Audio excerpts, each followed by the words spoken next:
नमस्कार मित्रों, स्वागत है आपका एक बार फिर आपके अपने यूट्यूब चैनल जीत एजुकेशन पॉइंट पर। इस वीडियो में हम लोग देखेंगे आज जो कि भारत का संविधान है उसके बारे में, जो संविधान की प्रमुख जो विशेषताएं हैं उसके बारे में हम लोग इस वीडियो में है जो अध्ययन करेंगे। तो ये आपके आरबीएससी की जो 12वीं 12th की ये बुक है जो कि राजनीति की, उसमें से है जो हम लोग ये आज टॉपिक देखेंगे, जो कि भारत का संविधान की जो प्रमुख विशेषता हैं उनके बारे में हम लोग इस वीडियो में है जो देखेंगे। और ये आरबीएससी की पुस्तक है, इसमें से काफ़ी सारे मित्रों आपको क्वेश्चंस है वो किसी भी एग्ज़ाम में है जो देखने को मिलते हैं। तो करते हैं मित्रों शुरुआत। और वीडियो शुरू करने से पहले मित्रों, आप अगर चैनल पर पहली बार आए हैं तो चैनल को सब्सक्राइब ज़रूर कीजिएगा और वीडियो को लाइक भी ज़रूर कीजिएगा और अपने इस चैनल को अधिक से अधिक लोगों तक है जो शेयर अवश्य करें मित्रों, ये आपसे गुजारिश है, रिक्वेस्ट है। तो करते हैं शुरुआत वीडियो की मित्रों बिना समय गंवाए। जो कि भारत का संविधान, ये भारत के संविधान की विशेषताएं, ये जो कि आरबीएससी की पॉलिटी की बुक जो क्लास 12th की है उसमें से ये अध्ययन जो अध्याय है ये। और ये इसमें है जो खंड ब, जो कि खंड अ में है जो पूरा अपना जो टॉपिक है वो इतने महत्वपूर्ण नहीं है जितने कि ये टॉपिक है जो महत्वपूर्ण है। इन महत्वपूर्ण टॉपिकों को है जो हम लोग देखेंगे, जो कि आज हम लोग इसमें डिस्कशन करते हैं भारत के संविधान की विशेषताओं के बारे में। तो ये आरबीएससी की पुस्तक है मित्रों, आप लोग ज़रूर इस वीडियो को पूरा वॉच कीजिएगा, ये काफ़ी अच्छा वीडियो होने वाला है, तो आप लोग ज़रूर बने रहिएगा इसमें। तो करते हैं शुरुआत वीडियो की। मैं अनुभव करता हूँ कि भारतीय संविधान कार्य संचालन योग्य है, लचीला है तथा इसमें शांति काल व युद्ध काल में देश की एकता बनाए रखने का सामर्थ्य है। ये किसने कहा था? ये कहा था अपने डॉक्टर अंबेडकर ने कहा था। ऐसा अंबेडकर ने कहा था कि मैं अनुभव करता हूँ कि भारतीय संविधान का कार्य है जो संचालन योग्य है और लचीला है तथा इसमें शांति काल व युद्ध काल में देश की एकता बनाए रखने का सामर्थ्य है। ये ऐसा जो कि अंबेडकर ने कहा था। किसी भी देश के संविधान पर राजनीतिक व्यवस्था में उस देश की आस्थाओं, विश्वासों, आधारभूत शाश्वत मूल्यों और सिद्धांतों के समेकित दर्शन होते हैं। भारत के संविधान निर्माताओं ने हमारे देश की ऐतिहासिक और सामाजिक, धार्मिक और राजनीतिक परिस्थितियों को ध्यान में रखकर संविधान का निर्माण किया है। हर पहलुओं का है जो ध्यान रख करके है जो हमारे संविधान का जो कि निर्माण किया गया है, इनका जो कि स्थापना की गई है। तो ये आप लोग मित्रों इसकी क्या कहते हैं, ये इसकी क्वालिटी है वीडियो की वो 360 में करके देखिएगा, इसमें बिल्कुल आपको साफ दिखेगा। और आप लोगों को अगर वीडियो की स्पीड में अगर प्रॉब्लम है तो आप लोग ज़रूर इसको बढ़ा सकते हैं थोड़ा बहुत। और ये थोड़ा सा आपको बताना चाहता था मित्रों में। आगे, भारत के संविधान के निर्माताओं ने हमारे देश की ऐतिहासिक, सामाजिक, धार्मिक और राजनीतिक परिस्थितियों को ध्यान में रखकर संविधान का निर्माण किया। उनका लक्ष्य एक लोक कल्याणकारी राज्य की स्थापना करना था और इसी लक्ष्य की पूर्ति के लिए उन्होंने कैसा लोक कल्याणकारी राज्य की स्थापना करना था और इसी लक्ष्य की पूर्ति के लिए उन्होंने संविधान की प्रस्तावना, संविधान के आदर्शों को स्पष्ट किया है। हमारे संविधान की अपनी विशिष्टताएं हैं जो उसे विश्व के अन्य संविधानों से है जो अलग करती हैं। अपनी एक अलग ही पहचान है अपने संविधान की। ये संविधान निर्माताओं की बुद्धिमत्ता व दूरदृष्टि का प्रमाण है और उन्होंने विश्व के महत्वपूर्ण जो संविधानों के श्रेष्ठ गुणों का संविधान में समावेश किया है। उन्होंने भारतीय परिस्थितियों की आवश्यकता अनुसार उनमें वांछित परिवर्तन किए जाने का विकल्प रखा है, इसलिए इसे जीवंत संविधान का दर्जा दिया गया है। क्या दिया गया है? जीवंत संविधान का दर्जा है जो दिया गया है। और यह है हमारे देश का सर्वोच्च कानून है जो शासकीय तंत्र को सक्रिय रूप से काम करने व व्यवस्था संचालित करने हेतु दिशा निर्देशित करता है। हमारा संविधान एक तरफ मौलिक राजनीतिक सिद्धांतों को परिभाषित करता है, वहीं दूसरी तरफ विभिन्न संरचनाओं और प्रक्रियाओं को भी स्थापित करता है। इस प्रक्रिया में मौलिक अधिकार, नीति निर्देशक सिद्धांत व नागरिकों के मूल कर्तव्य भी शामिल हैं। यह दुनिया का ऐसा लिखित कानूनी दस्तावेज है जिसे लिखने में सर्वाधिक समय 2 वर्ष 11 माह और 18 दिन लगे। ये मित्रों आपको काफ़ी अच्छी तरीके से पता होगा हमारे संविधान को बनने में है जो कितना टाइम लगा था, 2 वर्ष 11 माह और 18 दिन। और इसे एक संविधान सभा ने है जो तैयार किया, संविधान सभा ने इसको तैयार किया और संविधान के मूल वैचारिक आधार की अभिव्यक्ति को अत्यंत संक्षिप्त रूप में प्रस्तावना शीर्षक में व्यक्त किया है, जिसमें किसी भी परिस्थिति में परिवर्तन नहीं किया जा सकता है। हमारे संविधान में उन आदर्शों को सम्मिलित किया गया है जो संविधान की लोकतंत्र के प्रति प्रतिबद्धता और सभी लोगों की स्वतंत्रता, समानता व न्याय को सुनिश्चित करता है। पूरी तरीके से हर तबके का है जो अपने इस संविधान में है जो लोगों का ध्यान रखा गया है। और भारतीय संविधान की विशेषताएं मूलतः इसकी प्रस्तावना में व्याख्यायित सिद्धांतों व आदर्शों का विस्तार ही है। हमारी प्रस्तावना में है जो सब कुछ दिया गया है। जो भी संविधान है हमारा वो पूरा का पूरा प्रस्तावना में है जो दिया गया। करते हैं अब भारतीय संविधान की विशेषताओं की शुरुआत। संपूर्ण प्रभुत्व संपन्न संविधान, सॉवरेन कॉन्स्टिट्यूशन। भारत का संविधान लोकप्रिय प्रभुसत्ता पर आधारित संविधान है। कैसा है? लोकप्रिय प्रभुसत्ता, लोगों पर आधारित ये संविधान है और ये भारतीय जनता द्वारा निर्मित है। किसके द्वारा? भारतीय जनता द्वारा ये निर्मित है। इस संविधान द्वारा अंतिम शक्ति भारतीय जनता को प्रदान की गई है और संविधान के प्रस्ताव में कहा गया है कि हम भारत के लोग, क्या हम भारत के लोग इस संविधान को अंगीकृत, अधिनियमित व आत्मार्पित करते हैं। ऐसी लाइन दी गई है अपनी प्रस्तावना में। तो ये भारतीय जनता में ही निहित है सब कुछ, अर्थात भारतीय जनता ही इसकी निर्माता है और जनता ने स्वयं की इच्छा से इसे अंगीकार, अधिनियमित और आत्मार्पित किया है। इसे किसी अन्य सत्ता द्वारा थोपा नहीं गया है, किसी दूसरे के द्वारा है जो थोपा नहीं गया है। और प्रस्तावना, भारतीय संविधान के मौलिक उद्देश्यों व संविधान के प्रस्ताव में दर्शाया गया है। प्रस्तावना है यहाँ पे क्या है? एक तो संपूर्ण प्रभुत्व संपन्न संविधान हो गया और दूसरा अपना है जो प्रस्तावना। क्या? प्रस्तावना। भारतीय संविधान के मौलिक उद्देश्यों व लक्ष्यों को संविधान की प्रस्तावना में दर्शाया गया है। Doctor KM. मुंशी ने इसे संविधान की राजनीतिक कुंडली कहा है कि इंपॉर्टेंट लाइन है यहाँ पे। Doctor KM. मुंशी ने इसे संविधान की राजनीतिक कुंडली कहा है। इसके महत्व को देखते हुए इसे संविधान की आत्मा भी कहा जाता है। क्या कहा जाता है? आत्मा। और प्रस्तावना की शुरुआत में हम भारत के लोग से अभिप्राय है कि अंतिम प्रभुसत्ता है वो भारतीय जनता में निहित है और ये संविधान की मुख्य विशेषता है। तीसरी है इसकी विश्व का सबसे विशाल संविधान, largest constitution of the world. जहां अमेरिका के संविधान में 7 अनुच्छेद, कनाडा के संविधान में 147 अनुच्छेद, ऑस्ट्रेलिया के संविधान में 128 अनुच्छेद, दक्षिण अफ्रीका के संविधान में 153 अनुच्छेद हैं, वहीं हमारा संविधान व्यापक व विस्तृत संविधान है और इसमें 395 अनुच्छेद, 22 भाग, 12 अनुसूचियाँ और 5 परिशिष्ट हैं। इसमें अब तक है जो 101 संशोधन हो चुके हैं।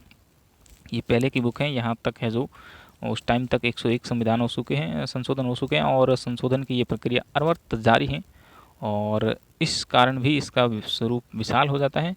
और हमारा संविधान संघात्मक है। इसमें संघ व राज्यों के बीच संबंधों का बहुत व्यापक वर्णन किया गया है।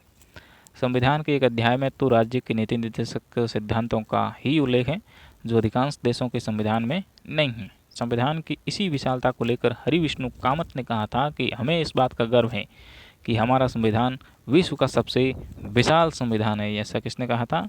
ये कहा था अपने हरि विष्णु कामत ने ऐसा कहा था।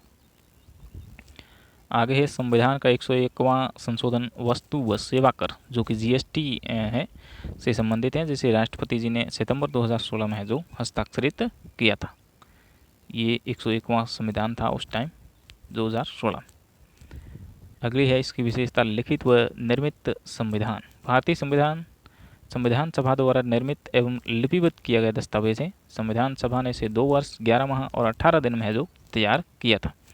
विस्तृत संविधान होने के बावजूद इसे देश की परिस्थितियों व आवश्यकताओं को दृष्टिगत रखते हुए उसमें संशोधन की व्यवस्था भी की गई है और अब तक इसमें 101 संशोधन हो चुके हैं। ये उस टाइम की बात है, 2016 तक 101 संशोधन किए जा चुके थे। अगली इसकी विशेषता है संसदीय शासन व्यवस्था।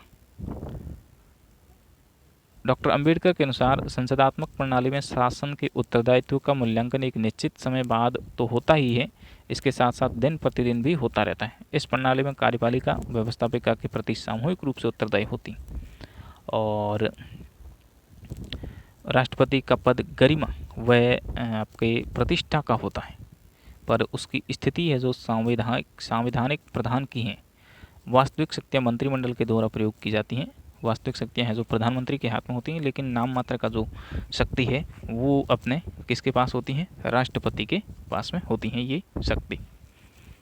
और इस संसद का विश्वास समाप्त होने पर मंत्रिमंडल को त्यागपत्र देना पड़ता है और इस व्यवस्था से प्रधानमंत्री ही मंत्रिमंडल का नेतृत्व करता है। कौन? प्रधानमंत्री। और भारत में संसदीय व्यवस्था को केंद्र के साथ राज्य में भी अपनाया गया है, और जहां राज्यपाल संवैधानिक प्रमुख होता है। राज्य में राज्यपाल होता है और केंद्र में है जो राष्ट्रपति होता है, और उसी प्रकार वास्तविक जो सत्ता राज्य में है जो मुख्यमंत्री के हाथ में होती है। अगला है अपना मौलिक अधिकार व कर्तव्य। भारतीय संविधान में नागरिकों के मूल अधिकारों का वर्णन संविधान के भाग 3 में अनुच्छेद 12 से 35 तक किए गए हैं। संविधान निर्माताओं ने 7 मौलिक अधिकार देश के नागरिकों को दिए थे। समता का अधिकार, स्वतंत्रता का अधिकार, शोषण के विरुद्ध अधिकार, धार्मिक स्वतंत्रता का अधिकार, संस्कृति व शिक्षा संबंधी अधिकार, संवैधानिक उपचारों का अधिकार और संपत्ति के अधिकार। भारतीय संविधान में 44वें संशोधन के बाद संपत्ति के अधिकार को मौलिक अधिकारों की सूची से हटा दिए गए हैं, और अतः अब मौलिक अधिकार 6 रह गए, और इन अधिकारों का हनन होने पर नागरिक न्यायालय की शरण ले सकते हैं। ठीक है, इस प्रकार से ये अभी जो कि वर्तमान में है जो कितने मौलिक अधिकार हैं? 6 मौलिक अधिकार है। संपत्ति के अधिकार को है जो एक कानूनी अधिकार बना दिए गए हैं अनुच्छेद 300 के तहत। और आगे है अपना 86वां संवैधानिक संशोधन जो दिसंबर 2002 में हुआ, जो कि जुलाई 2009 में संसद में पारित किया गया। वह 1 अप्रैल 2010 को लागू हुआ के द्वारा शिक्षा के अधिकार को मूल अधिकार के रूप में संविधान में शामिल कर लिया गया। अब अनुच्छेद 21 के बाद एक नया अनुच्छेद 21 का जोड़ा गया, जिसके अनुसार 7 से 14 वर्ष की उम्र के सभी बच्चों को अनिवार्य व निःशुल्क शिक्षा प्राप्त हो की व्यवस्था करना राज्य का दायित्व है। याद रखें कि यह अधिकार स्वतंत्रता के अधिकार में जोड़ा गया है। ये क्वेश्चन पूछा गया था मित्रों। आगे हैं MC सागला के अनुसार एक स्वतंत्र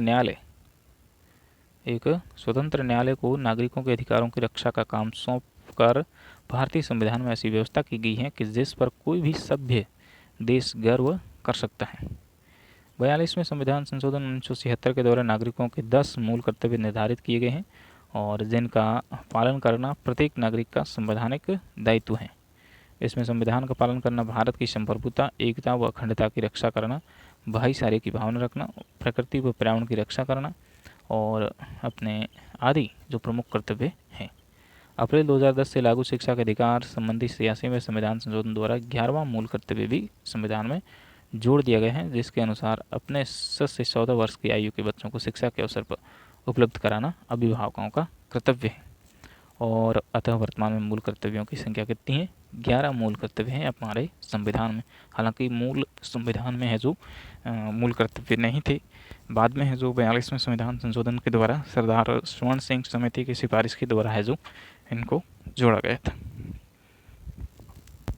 आगे है राज्य की नीति निर्देशक तत्व। आयरलैंड के संविधान से प्रेरित होकर संविधान के भाग 4 में नीति निर्देशक तत्वों का वर्णन किया गया है। किससे? आयरलैंड के संविधान से ये लिए गए हैं। और राज्य की नीति निर्देशक तत्व वे विचार हैं जो भविष्य में बनने वाली सरकारों के समक्ष पथ प्रदर्शक की भूमिका का निर्वहन करते हैं। यद्यपि इनके क्रियान्वयन के लिए सरकार को बाध्य नहीं किया जा सकता। ये न्यायालय में वाद योग्य भी नहीं है। ये क्या है? वाद योग्य नहीं है। लोक कल्याणकारी राज्य के लिए आवश्यक होने के कारण किसी भी सरकार द्वारा इनकी उपेक्षा संभव नहीं है। तो नीति निर्देशक तत्व है जो क्या है? वाद योग्य नहीं है और लोक कल्याणकारी राज्य के लिए आवश्यक माने गए हैं। अगला है समाजवादी राज्य, सोशलिस्ट स्टेट। 42वें संविधान संशोधन 1976 के द्वारा भारत को समाजवादी गणराज्य घोषित किया गया है। यद्यपि मूल संविधान में यह शब्द प्रयुक्त नहीं था, प्रस्तावना में यह शब्द भारतीय राज्य व्यवस्था को एक नई दिशा के दिए जाने की भावना को दृष्टिगत रखकर जोड़ा गया है। समाजवादी राज्य है जो ये पहले नहीं था और ये 42वें संविधान संशोधन 1976 के द्वारा है जो इसमें जोड़ा गया था अपने। और उस टाइम है जो 2-3 शब्द जोड़े गए थे, समाजवादी, अखंडता और पंथ निरपेक्ष, ये शब्द है जो बाद में जोड़े गए। अगला है अपना वयस्क मताधिकार, एडल्ट फ्रेंचाइज।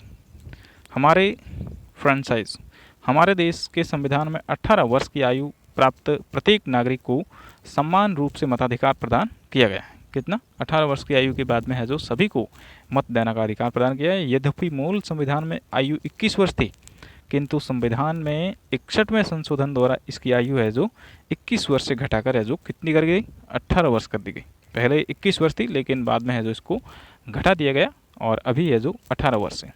अगले इसकी विशेषता है पंथ निरपेक्ष राज्य।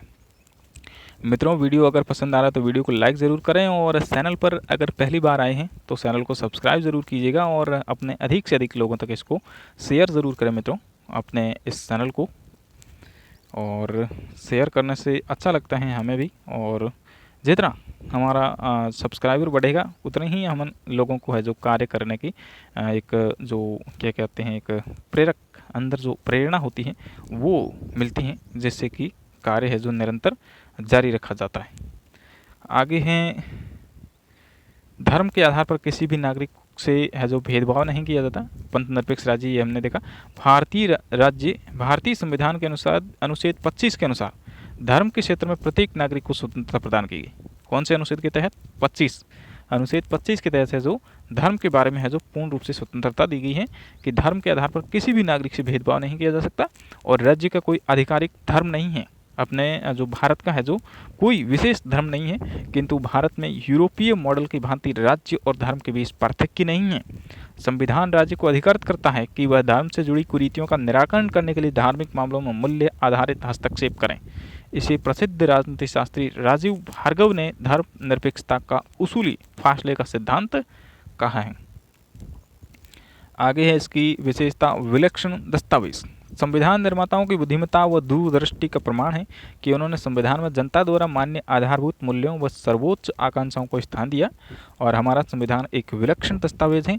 दक्षिण अफ्रीका ने तो इसे प्रतिमान के रूप में अपने देश का संविधान बनाने हेतु काम में लिया है। अगला है इसका, एकात्मक व संघात्मक तत्वों का अद्भुत संयोग। भारत एक संघात्मक राज्य है। संविधान में संघ शब्द के स्थान पर यूनियन ऑफ स्टेट्स शब्द का प्रयोग किया गया है। क्या किया गया है?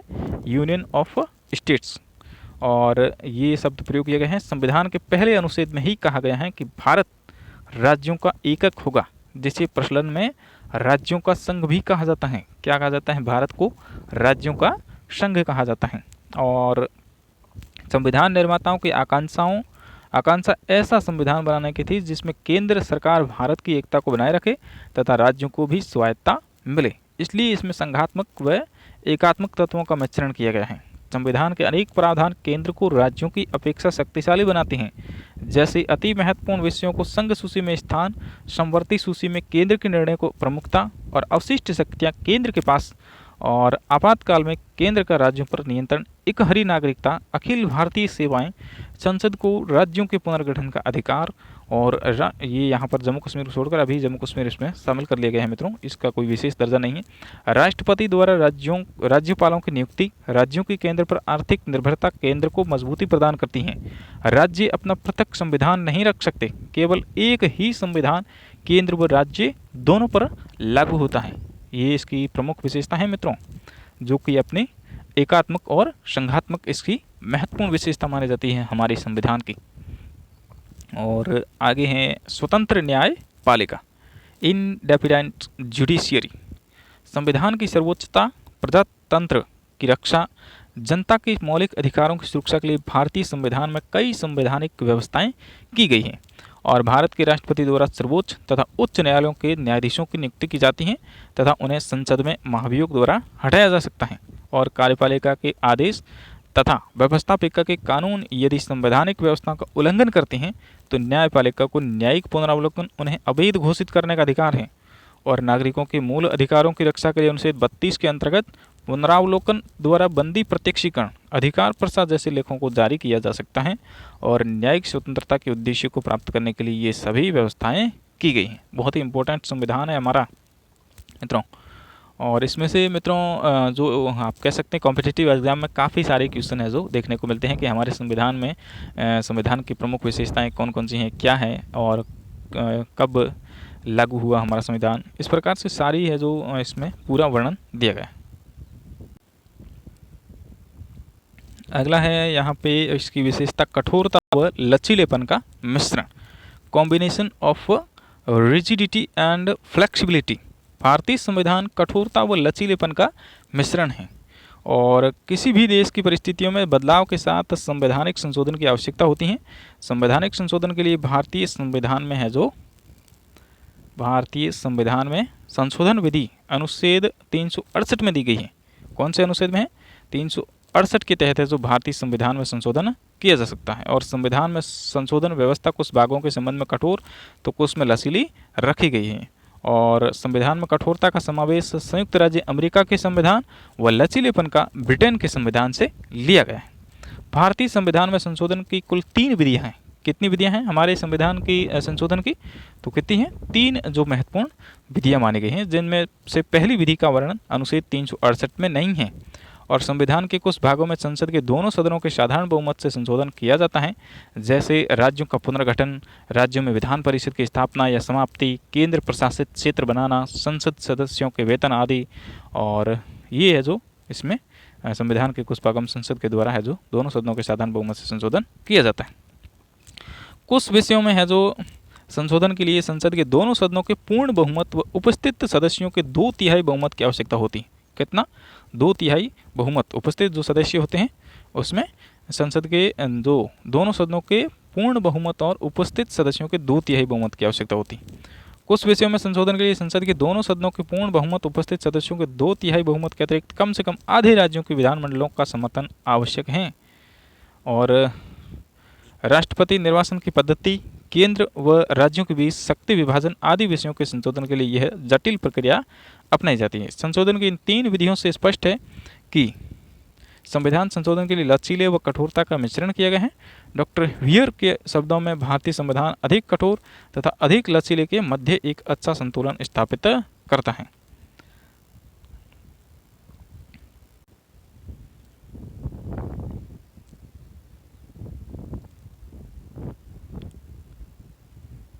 और आगे है अपना न्यायिक पुनरावलोकन व संसदीय संप्रभुता का समन्वय। भारतीय संविधान में न्यायिक पुनरावलोकन के सिद्धांत व संसदीय संप्रभुता के मध्य मार्ग को अपनाया गया है। और हमारे संविधान में संसद को सर्वोच्च बनाया गया है। साथ ही उसको नियंत्रित करने के लिए सर्वोच्च न्यायालय को संविधान की व्याख्या करने का अधिकार प्रदान किया गया है। न्यायिक पुनरावलोकन की शक्ति के माध्यम से सर्वोच्च न्यायालय कार्यपालिका के उन आदेशों तथा संसद द्वारा निर्मित विधि को अवैध घोषित कर सकता है जो संविधान की भावना के अनुरूप नहीं हो। अगली इसकी विशेषता है विश्व शांति का समर्थक। वसुधैव कुटुंबकम के सिद्धांत को अपनाते हुए भारतीय संविधान में विश्व शांति का समर्थन किया गया है। नीति निर्देशक तत्वों में अनुच्छेद 51 के अनुसार राज्य का यह कर्तव्य है कि वह अंतर्राष्ट्रीय शांति व सुरक्षा तथा राष्ट्रों के बीच न्यायपूर्ण व सम्मानजनक संबंधों की स्थापना करे। भारत न तो किसी देश की सीमा व आंतरिक मामलों में हस्तक्षेप करना चाहता है और न ही अपने देश में किसी देश के हस्तक्षेप को बर्दाश्त करता है। भारत सरकार ने इसी भावना के अनुरूप पंचशील एवं गुट निरपेक्षता की नीति को अपनाया है। अगली इसकी विशेषता है आपातकालीन उपबंध, इमरजेंसी प्रोविजंस। संविधान के भाग 18, कौन सा? भाग 18 में आपातकालीन उपबंधों का स्पष्ट है जो उल्लेख किया गया है। कौन सा भाग है? संविधान का जो 18वां जो भाग है उसमें। और अनुच्छेद 352 के अनुसार बाहरी आक्रमण, कौन सा? 352 के अनुसार बाहरी आक्रमण, सशस्त्र विद्रोह एवं युद्ध की स्थिति में, अनुच्छेद 356 के अनुसार राज्यों में संवैधानिक तंत्र की विफलता की स्थिति में तथा अनुच्छेद 360 के अनुसार वित्तीय संकट उत्पन्न होने पर संपूर्ण देश या देश के किसी भाग में है जो आपातकाल लागू किया जा सकता है। और इसमें शासन राष्ट्रपति के अधीन संचालित होता है। यहाँ पे 3 प्रकार का है जो हमारे देश में है जो ये लगाया जाता है आपातकाल। 352 के अनुसार बाहरी आक्रमण, सशस्त्र विद्रोह एवं युद्ध की स्थिति में अनुच्छेद 356 के अनुसार राज्यों में संवैधानिक तंत्र की विफलता। 356 में संवैधानिक तंत्र जब विफल हो जाता है राज्यों में तब लगाया जाता है। और 360 है जो वित्तीय संकट उत्पन्न होता है तब लगाया जाता है 360। इस प्रकार 3 तरह का है जो आपातकाल देश में लागू किया जाता है। और इसमें जो शक्ति है वो राष्ट्रपति के हाथ में आ जाती है, राज्यों की जो भी शक्ति होती है। अगली इसकी विशेषता है इकहरी नागरिकता, सिंगल सिटीजनशिप। भारतीय संविधान द्वारा संघात्मक शासन की व्यवस्था की गई है और सामान्यतः संघ राज्य के नागरिकों को दोहरी नागरिकता प्राप्त होनी चाहिए। प्रथम संघ की नागरिकता, द्वितीय राज्य की नागरिकता। लेकिन भारतीय संविधान निर्माताओं का विचार था कि दोहरी नागरिकता भारत की एकता को बनाए रखने में बाधक हो सकती है। अतः संविधान निर्माताओं द्वारा संविधान में संघ राज्य की स्थापना करते हुए इकहरी नागरिकता के आदर्श को ही अपनाया। एकल नागरिकता है हमारे यहाँ पे। अगली इसकी विशेषता है लोक कल्याणकारी राज्य की स्थापना का आदर्श। संविधान के नीति निर्देशक तत्वों से यह स्पष्ट हो जाता है कि संविधान निर्माताओं द्वारा संविधान के माध्यम से कल्याणकारी राज्य की स्थापना का आदर्श निश्चित किया गया है और इस हेतु केंद्र व राज्य सरकारें नागरिकों को पौष्टिक भोजन, आवास, वस्त्र, शिक्षा व स्वास्थ्य की सुविधाएं उपलब्ध करवाएं और नागरिकों के जीवन स्तर को ऊंचा उठाएं। जहां तक संभव हो आर्थिक समानता की स्थापना की जाए और केंद्र व राज्य सरकारें संविधान में दिए गए लक्ष्यों को प्राप्त करने के लिए निरंतर प्रयत्नशील हैं और जिसके लिए नियोजन की पद्धति को अपनाया गया है। और अगली इसकी विशेषता है अल्पसंख्यक एवं पिछड़े वर्गों के कल्याण की विशेष व्यवस्था। भारतीय संविधान हितों की रक्षा के लिए भारतीय संविधान में अल्पसंख्यकों के धार्मिक, भाषाई और सांस्कृतिक हितों की रक्षा के लिए विशेष व्यवस्था की गई और इसके अतिरिक्त संविधान के अनुसूचित जातियों व जनजाति क्षेत्रों के नागरिकों को सेवाओं और संसद, विधानसभाओं और अन्य क्षेत्रों में विशेष संरक्षण प्रदान किया गया। संविधान के अनुच्छेद 330 के व 32 के तहत है जो अनुसूचित जातियों व जनजातियों के लोकसभा व विधानसभाओं में आरक्षण प्रदान किया गया है। कौन से अनुच्छेद में है? अनुच्छेद 330 और 332 के तहत है जो इनको आरक्षण प्रदान किया गया है। और प्रारंभ में ये व्यवस्था 25 जनवरी 1960 तक के लिए की गई थी, किंतु संविधान में संशोधन कर इसकी समय सीमा को बढ़ाया जाता रहा है और अब 95 में संवैधानिक 2010 के आधार पर आरक्षण की व्यवस्था को 25 जनवरी 2020 तक के लिए बढ़ा दिया गया है। हालांकि ये अभी भी बढ़ा हुआ ही है मित्रों, ये पहले बुक्स है इसलिए इसमें ऐसा दिया गया। अनुच्छेद 335 में अनुसूचित जातियों व जनजातियों के लिए सरकारी सेवा में आरक्षण के लिए कोई समय सीमा निर्धारित नहीं की गई है और इसी तरह अन्य पिछड़ा वर्ग के लिए केंद्र सरकार की सेवाओं में सितंबर 1993 से 27% आरक्षण लागू किया गया है। आगे है यहाँ पर अपनी प्रस्तावना, प्रियम्बल। प्रस्तावना हमारे संविधान के प्रारंभ में एक प्रस्तावना है जिसके द्वारा संविधान में मूल उद्देश्यों को स्पष्ट किया गया है, जिससे संविधान की क्रियान्विति तथा उसका पालन संविधान की मूल भावना के अनुसार किया जा सके और संविधान के गौरवपूर्ण मूल्यों की संविधान की प्रस्तावना में रखा गया। संविधान की मूल प्रस्तावना किस प्रकार है अभी देखते हैं हम। हम भारत के लोग भारत को एक संपूर्ण प्रभुत्व संपन्न लोकतंत्रात्मक गणराज्य बनाने के लिए तथा उसके समस्त नागरिकों को सामाजिक, आर्थिक और राजनीतिक न्याय और विचार, अभिव्यक्ति, विश्वास, धर्म और उपासना की स्वतंत्रता, प्रतिष्ठा और अवसर की क्षमता प्राप्त कराने के लिए तथा उन सब में व्यक्ति की गरिमा और राष्ट्र की एकता सुनिश्चित करने वाली बंधुता बढ़ाने के लिए दृढ़ संकल्प होकर अपनी संविधान सभा में आज तारीख 26 नवंबर 1949 ईस्वी मिति मार्क्सिस्ट शुक्ल सप्तमी संवत 2006 विक्रमी को एतद द्वारा इस संविधान को अंगीकृत, अधिनियमित और आत्मार्पित करते हैं। ये अपने संविधान की प्रस्तावना दी गई है। संविधान के 42वें संविधान संशोधन अधिनियम 1976 की धारा 2 के द्वारा प्रस्तावना में निम्न संशोधन किए गए हैं। संपूर्ण प्रभुत्व संपन्न लोकतंत्रात्मक गणराज्य के स्थान पर संपूर्ण प्रभुत्व संपन्न समाजवादी पंथ निरपेक्ष लोकतंत्रात्मक गणराज्य प्रतिस्थापित किया गया है। राष्ट्र की एकता के स्थान पर राष्ट्र की एकता और अखंडता को प्रतिस्थापित किया गया है। और इस संशोधन के बाद प्रस्तावना निम्नानुसार है। हम भारत के लोग भारत को एक संपूर्ण प्रभुत्व संपन्न समाजवादी पंथ निरपेक्ष लोकतंत्रात्मक गणराज्य बनाने के लिए तथा उसके समस्त नागरिकों को सामाजिक, आर्थिक और राजनीतिक न्याय, विचार, अभिव्यक्ति, विश्वास, धर्म और उपासना की स्वतंत्रता, प्रतिष्ठा और अवसर की समानता प्राप्त कराने के लिए तथा उन सब में व्यक्ति की गरिमा और राष्ट्र की एकता और अखंडता सुनिश्चित करने वाली बंधुता बढ़ाने के लिए दृढ़ संकल्प होकर अपने इस संविधान सभा में आज तारीख 26 नवंबर 1949 ईस्वी मिति मार्क्सिस्ट शुक्ल सप्तमी संवत 2006 विक्रमी को एतद द्वारा इस संविधान को अंगीकृत, अधिनियमित और आत्मार्पित करते हैं। ये इसकी अपने संविधान की प्रस्तावना थी। प्रस्तावना की विस्तृत विवेचना। घोषणात्मक भाग। हम भारत के लोग संविधान के निर्माताओं के अनुसार संप्रभुता अंततः जनता में निहित है। सरकार के पास अथवा राज्य सरकार के विभिन्न अंगों के पास जो शक्तियां हैं वे सब जनता से मिली हैं और प्रस्तावना में प्रयुक्त हम भारत के लोग इस संविधान को अंगीकृत, अधिनियमित और आत्मार्पित करते हैं। पदावली से यह स्पष्ट है कि भारतीय संविधान का स्रोत भारत की जनता द्वारा निर्मित है और जनता के चुने हुए प्रतिनिधियों की सभा द्वारा संविधान का निर्माण किया गया। उद्देश्य भाग क्या है? उद्देश्य भाग। तो इस प्रकार से ये है जो अपना संविधान है जो भारत के लोगों के द्वारा ही बनाया गया संविधान माना गया है। भारत के लोगों में ही संपूर्ण शक्ति है जो निहित है और जनता के द्वारा ही है जो चुने जाते हैं प्रतिनिधि। आगे है इसका उद्देश्य भाग, संपूर्ण प्रभुत्व संपन्न। इस पदावली से यह व्यक्त होता है कि भारत पूर्ण रूप से प्रभुत्ता संपन्न राज्य है, आंतरिक और विदेशी मामलों में किसी अन्य विदेशी शक्ति के अधीन नहीं है।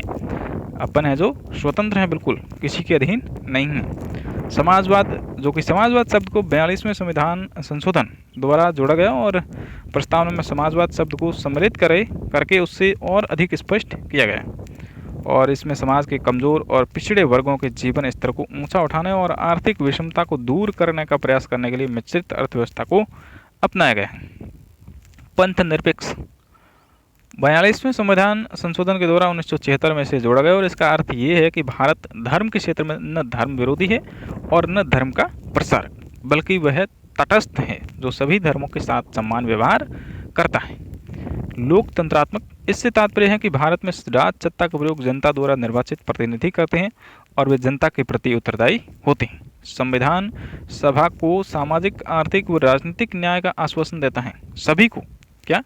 संविधान है जो सभी को सामाजिक, आर्थिक और राजनीतिक न्याय का आश्वासन देता है, सभी को है जो समान मानता है।